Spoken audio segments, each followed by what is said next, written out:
of envy is, I think, one of the most important laws of boundaries, because it really gets into the essence of what sin is about.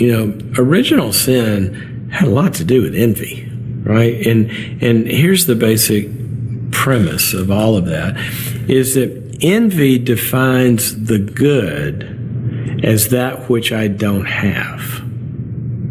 Okay? If you've got it, then I want it.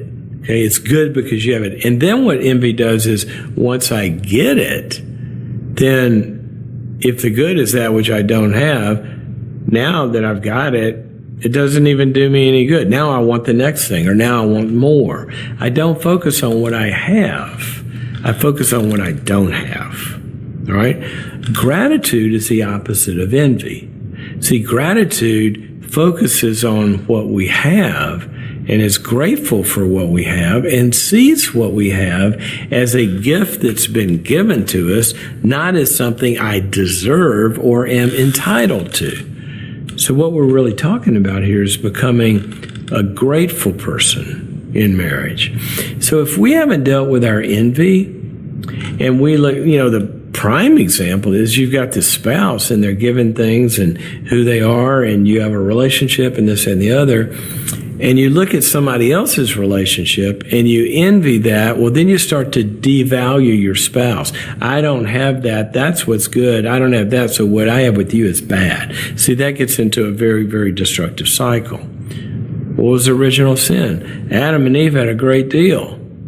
They had a pretty good deal there in the garden. And Lucifer did what he did. He had a good deal way back when, but he wasn't grateful for what he had. He wanted more. He wanted to be like God, sit in the chair of the Most High.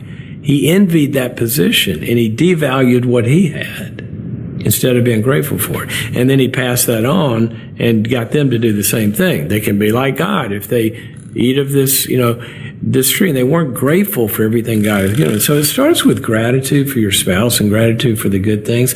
And then that doesn't mean you can't want more in your marriage, but you use what's outside. You say, you know what? Notice how that couple does this. How can we be like that? How can we work on that?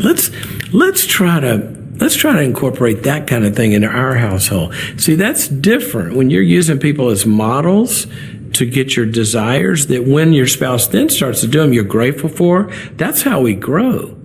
But if you look out there and somebody else has something and you then say, that's good and what I have is bad, and you judge and you devalue it, that's envy, and that is destructive.